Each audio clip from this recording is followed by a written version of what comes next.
A date etched in stone. 28 years ago. March 3rd, 1991. It's one that few people remember. That morning, I do remember it was pretty clear out. But Deputy Chief Randy Royal is one of those few. It was windy. He was on his shift as a medical lieutenant with the Colorado Springs Fire Department.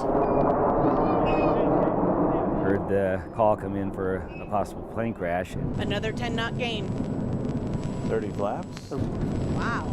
We're at 1,000 feet. But I remember responding down there and going down Academy Boulevard at the time and seeing the plume of smoke going up in the air. The final moments from inside the cockpit. Oh, God. 15 flaps. 15. Oh. Oh. No.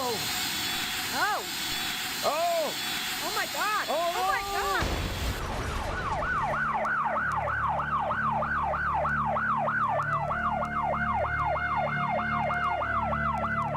First responders fearing the worst. We're expecting to have, potentially 120, 150 victims. There were no survivors, It happened quickly. but there was nothing he or anyone could do. Any first responder, whether it's police or fire or transport, anybody wants to help out. And when you can't help out, that's pretty frustrating. In 9 seconds, 25 people killed, 5 of them crew members.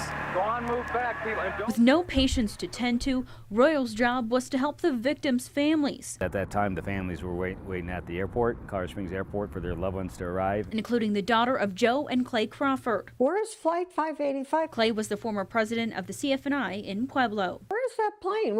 He said, I don't know, but something is not right. as well as the mother of a flight attendant, Anita Lucero. When we saw the crash, we knew that we had to accept it and that it had to be okay, that this was Anita's time. Pretty quickly, it turned from a fire or rescue type scene to a investigation scene. The investigation of the flight by Boeing originally cites wind as the reason for the crash. This is ridiculous. You know, if wind brought an airplane down, they would never have been certified to fly. It wasn't until another crash, 3 years later, 2,000 miles away, 132 killed at that scene. But in that crash, no wind. The National Transportation Safety Board issued a report saying the rudder had malfunctioned, causing both planes to flip and crash. He really didn't know about the rudder anomaly. Since 91, first responders have learned a lot. Like how to help team members deal with tough calls. We have come a long way as far as our people health, and taking care of our folks.